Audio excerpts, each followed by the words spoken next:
Hello ನಮಸ್ಕಾರ, ನೀವು ನೋಡ್ತಾ ಇದ್ದೀರಾ ಇಂಡಿಯಾ ಫಸ್ಟ್. ನಾನು ರಕ್ಷತ್ ಶೆಟ್ಟಿ. ಈಗ ಹೇಳ ಎಲೆಕ್ಷನ್ ಹೊತ್ತಲ್ಲೇ ಬಿಜೆಪಿ ಬತ್ತಳಿಕೆಯಲ್ಲಿದ್ದ ಬ್ರಹ್ಮಾಸ್ತ್ರ ಪ್ರಯೋಗವಾಗಿದೆ. 5 ವರ್ಷದಿಂದ ವೈಟಿಂಗ್ ಲಿಸ್ಟ್ನಲ್ಲಿದ್ದ ಪೌರತ್ವ ಕಾಯ್ದೆಯನ್ನು ಜಾರಿ ಮಾಡಲಾಗಿದೆ.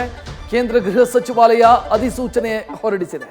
3 ದೇಶಗಳಿಂದ ವಲಸೆ ಬಂದ ಮುಸ್ಲಿಮೇತರರಿಗೆ ವರದಾನವಾಗಲಿದೆ.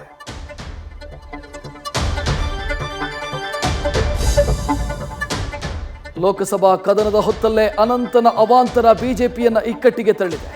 ಈ ಟೈಮ್ನಲ್ಲಿ ಈ ಹೇಳಿಕೆ ಪಕ್ಷಕ್ಕೆ ಮಾರಕ ಅಂತ ಹಲವು ಬಿಜೆಪಿಗರು ತಿರುಗಿ ಬಿದ್ದಿದ್ದಾರೆ. ಸಂವಿಧಾನ ತಿದ್ದುಪಡಿ ಬಗ್ಗೆ ಆಡಿದಂಥ ಮಾತು ವಿಪಕ್ಷ ಕಾಂಗ್ರೆಸ್ಗೆ ಆಹಾರವಾಗಿದ್ದು ಸೂಕ್ತ ಕ್ರಮಕ್ಕೆ ಆಗ್ರಹಿಸಿದೆ. ಅನಾಮಧೇಯ ದೇಣಿಗೆ ಪಡೆದ ಪಕ್ಷಗಳಿಗೆ ಸದ್ಯ ಸಂಕಷ್ಟ ಶುರುವಾಗಿದೆ. ಕದ್ದು ಮುಚ್ಚಿ ನಡೀತಾ ಇದ್ದ ವ್ಯವಹಾರಕ್ಕೆ ಬ್ರೇಕ್ ಬಿದ್ದಿದೆ. ಎಲೆಕ್ಷನ್ ಬಾಂಡ್ ಬಗ್ಗೆ ಸುಪ್ರೀಂ ಕೋರ್ಟ್ ಮಹತ್ವದ ತೀರ್ಪು ಕೊಟ್ಟಿದೆ. 24 ಗಂಟೆಯ ಡೆಡ್ ಲೈನ್ ಕೊಟ್ಟ ಸುಪ್ರೀಂ ಕೋರ್ಟ್ ಬಾಂಡ್ ವಿವರ ಸಾರ್ವಜನಿಕಗೊಳಿಸಬೇಕು ಅಂತ ಆದೇಶಿಸಿದೆ.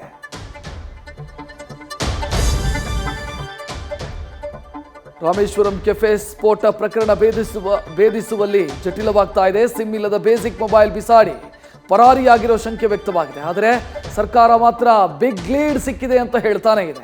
ಶಂಕಿತ ಉಗ್ರ ಯಾರು ಅನ್ನೋದು ಐಡೆಂಟಿಫೈ ಆಗಿದೆ ಅಂತ ಗೃಹ ಸಚಿವರು ಹೇಳಿದ್ದಾರೆ. ಸಂಜೆ ಆಯಿತು ಅಂತಂದ್ರೆ ಬಾಯಿ ಚಪ್ಪರಿಸ್ತಾ ಇದ್ದ ತಿಂಡಿ ಪ್ರಿಯರಿಗೆ ಶಾಕ್ ಒಂದು ಎದುರಾಗಿದೆ. ಬಿಸಿ ಬಿಸಿ ಗೋಬಿ, ಮಕ್ಕಳ ನೆಚ್ಚಿನ ಕಾಟನ್ ಕ್ಯಾಂಡಿ ಬ್ಯಾನ್ ಆಗೋದ್ರಿಂದ ಬಚಾವಾಗಿದ್ದು ಕೃತಕ ರಾಸಾಯನಿಕ ಬಣ್ಣವನ್ನು ನಿಷೇಧಿಸಲಾಗಿದೆ. ನಿಯಮ ಮೀರಿದರೆ 10 ಲಕ್ಷ ದಂಡ, 7 ವರ್ಷ ಸೆರೆವಾಸದ ಆಜ್ಞೆ ಜಾರಿಯಾಗಿದೆ. ನ್ಯೂಸ್ ಫಸ್ಟ್ ನಿರ್ಭೀತಿಯಿಂದ ನಿಮ್ಮ ಪರವಾಗಿ.